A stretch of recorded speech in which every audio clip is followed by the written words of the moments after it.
Okay, folks, take a look at this. It looks like candy for kids, right? Well, this is disgusting to a lot of people. It's actually edible pot, and it's basically unregulated in Colorado, and they're selling like crazy. But shouldn't something obviously appealing to children be outlawed to protect our children? Rich, what do you think?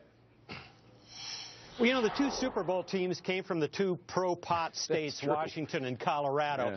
So I know I'm swimming against the cultural stream here, and I'm sounding really unhip and uncool. But no, this should not be legal. You wouldn't have, vodka-laced Kool-Aid for sale that might confuse kids. Good point. John, I know you're a libertarian, but isn't this something that even libertarians would question? I don't think so. I'm going to have to disagree with Rich here.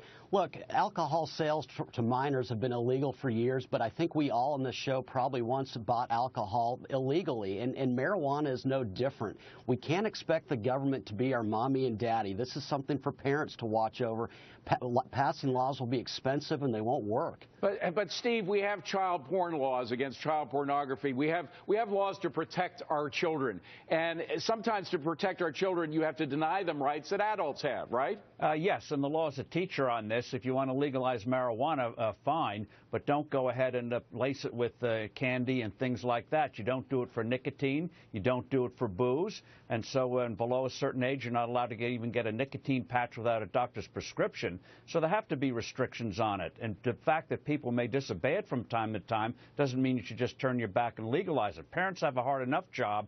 They can get some help once in a while. They can't watch their kids 24 hours a day. Sabrina, I was shocked to hear that you agree with John on this. Why?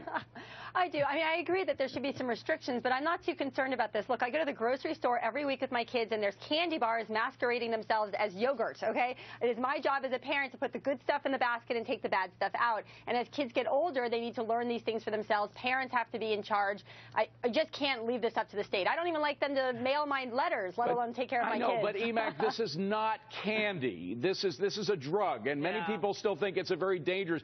Philip Seymour Hoffman just died, and a lot of people say he started with the small stuff. So many people, you don't want to start kids in the small stuff like this. Yeah, it seems, I think it's awful. I think it's wrong. What are we going to have next? Vodka Jello shots, and for kids. I mean, it's pathetic. And you're right.